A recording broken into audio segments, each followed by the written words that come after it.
আসসালামু আলাইকুম রহমতুল্লাহ। সুপ্রিয় পঞ্চম শ্রেণীর শিক্ষার্থীরা, আশা করছি তোমরা সকলেই ভালো আছো। এখন আমি তোমাদের সামনে আলোচনা করব তোমাদের গণিত বইয়ের 17 পৃষ্ঠাটা নিয়ে। এখানে দেখো লেখা আছে দ্বিতীয় অধ্যায় গাণিতিক বাক্য। এই যে গাণিতিক বাক্য, এই গাণিতিক বাক্য সম্পর্কে কি কি ধারণা দিছে সেই ধারণা আমরা ধারাবাহিকভাবে আলোচনা করব। তোমরা যারা নতুন, আশা করবো চ্যানেলটি সাবস্ক্রাইব করে দিবে, আর যারা করেছো তাদেরকে অসংখ্য অসংখ্য ধন্যবাদ জানাচ্ছি। একটু বেল আইকন বাজিয়ে দাও আর একটা লাইক করে দাও, যাতে আমার প্রতিদিনের ভিডিও আপলোড হওয়ার সঙ্গে সঙ্গে তোমার কাছে পৌঁছে যায়। দেখো প্রথমে লিখছে 48টি লিচু কয়েকজন শিক্ষার্থীর মাঝে সমানভাবে ভাগ করে দেওয়া হলো, যাতে প্রত্যেকে 8টি করে লিচু পায়।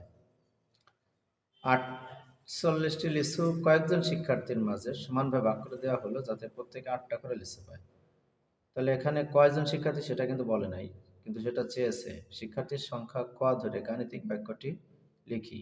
আর 2 নম্বরে বলছে ক এর মান নির্ণয় করি। তাহলে আমরা দেখি, প্রথমে বাক্যটা তৈরি করি, আর বাক্যটা তৈরি করা হয়ে গেলে আমরা মানটাও নির্ণয় করে ফেলতে পারবো। দেখো 48টি লিচুর এখানে শিক্ষার্থীর সংখ্যা ক ধরে গাণিতিক বাক্য নির্ণয় করতে বলছে। তাহলে আমরা এটা লিখে ফেলি, ধরি শিক্ষার্থীর সংখ্যা, শিক্ষার্থীর সংখ্যা সমান সমান কজন, কজন। তাহলে এখানে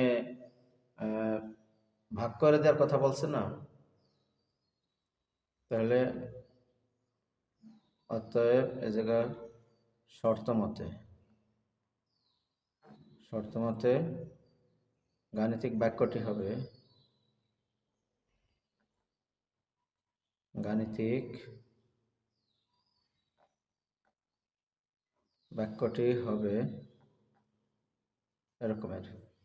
48টা হলো মোট সংখ্যা, ভাগ হলো শিক্ষার্থীর সংখ্যা, ক সমান সমান কত হবে? 8। এটা হলো গাণিতিক বাক্য। 48কে ক দ্বারা মানে শিক্ষার্থীর সংখ্যা দ্বারা ভাগ করলে যা হবে সেই কয়টি করে লিচু এক একজন পাবে। এটা হয়ে গেল। এবার দেখো 2 নম্বরে আছে ক এর মান নির্ণয় করতে বলছে। তা সমীকরণটি পাই, সমীকরণটি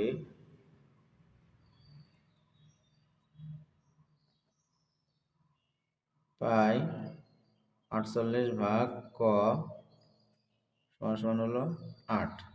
এটাকে আমরা এভাবে লিখতে পারি, এই 48 ভাগ ক সমান সমান 8, বা এই 8-এর সাথে ক গুণ করলে কি হবে? 8ক, 8ক সমান সমান হলো 48, বা এই ক ঠিক থাকলো, 48 উপরে গেল, 8 নিচে আসলো, 6 8 48, এই যে 6 48। অতএব ক এর মান, ক এর মান 6, ক এর মান 6, অর্থাৎ 6 জন। অতএব শিক্ষার্থীর সংখ্যা, অতএব শিক্ষার্থীর সংখ্যা, শিক্ষার্থীর সংখ্যা 6 জন।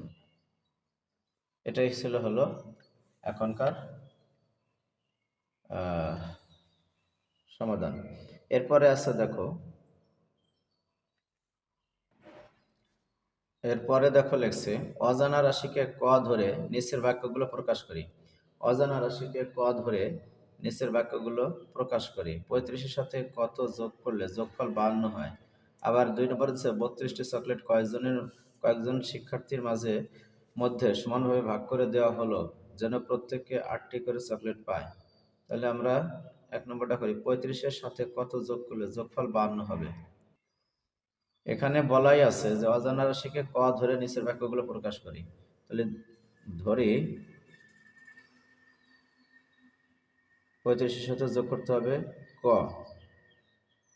35-এর সাথে যোগ করতে, 35-এর সাথে যোগ করতে হবে, যোগ করতে হবে ক। অতএব শর্ত মতে কি হবে? 35 যোগ ক সমান সমান কত? 52। এটা হলো নিয়ম রাশি। আবার 2 নম্বরে লেখছে দেখো, 32টি চকলেট কয়েকজন শিক্ষার্থীর মাঝে সমানভাবে ভাগ করে দেওয়া হলো যেন প্রত্যেকে 8টি করে চকলেট পায়। তাহলে এখানে শিক্ষার্থীর সংখ্যা শিক্ষার্থীর সংখ্যা শিক্ষার্থীর সংখ্যা ধরি সমান সমান কজন। অতএব এখানে কি হবে? 32টি চকলেট, এই 32 ভাগ ক সমান সমান কত হবে? 8। এটা হলো রাশি। এভাবে লিখতে হবে, কারণ 32টি ভাগ করতে হবে তো এই কজনের মধ্যে, তাহলে 8টা করে পাবে। এই হলো নিয়মটা। এবার অজানারা সংখ্যাকে ক ধরে গাণিতিক বাক্য লিখি এবং ক এর মান নির্ণয় করি। তাহলে কি বলছে? একটি সংখ্যার সঙ্গে 2 যোগ করলে যোগফল 160 হয়। তাহলে আমরা সংখ্যাটা ধরে নেই।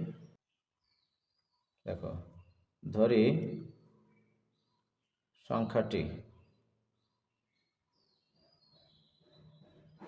সংখ্যাটি হবে ক। অতএব এই ক এর সাথে 20 যোগ, ক যোগ 20 সমান সমান যোগফল হবে 160। এরপরে আবার এই কর মানও নির্ণয় করতে বলছে, বা এই ক সমান সমান 160 এই বিয়োগ করে দিতে হবে। এই পাশে 20 যোগ আকার আছে, এই পাশে ঘুরে আনলে 20 হবে। বা ক সমান সমান 160 থেকে 20 চলে গেলে হবে 140। অতএব ক সমান সমান 140। ক এর মান হলো 140। ক এর মান 140। একটি সংখ্যাকে 7 দ্বারা ভাগ করলে ভাগফল 5 এবং ভাগশেষ 4 হবে। তাহলে কি হবে? এই দেখো, ধরি এটা হলো 1, এটা 2। ধরি সংখ্যাটি হবে ক। তাহলে কি হবে? এই ক এটা হলো ভাজ্য। এখানে লিখে দেব ক সমান সমান ভাজ্য। এটাকে ভাগ করতে হবে 7 দ্বারা। 7 সমান সমান ভাজক। 7 সমান সমান ভাজক। ভাগফল 5 সমান সমান হলো ভাগফল। আর ভাগশেষ 4 সমান সমান হলো ভাগশেষ। এখন আমরা জানি ভাজ্য সমান সমান, আমরা জানি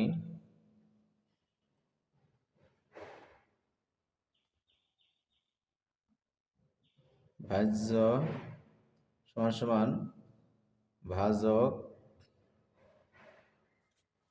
গুণ ভাগফল যোগ ভাগশেষ, যোগ হলো ভাগশেষ। এটা হলো সূত্র। এটা যদি সূত্র হয় তাহলে কি হবে কথাটা? অতএব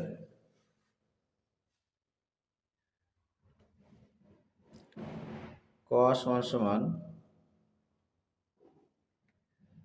এই ভাজক হলো 7 গুণ ভাগফল যোগ হলো 4, বা 5 7 35 আর 4 39।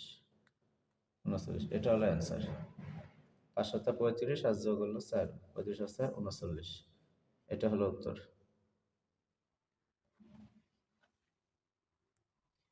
সুপ্রিয় শিক্ষার্থীরা, এই পৃষ্ঠা আজকে আলোচনা থাকলো। পরের ভিডিওতে পরের পৃষ্ঠা আলোচনা করে দেখাবো। সবাই ভালো থাকো। আসসালামু আলাইকুম রহমতুল্লাহ।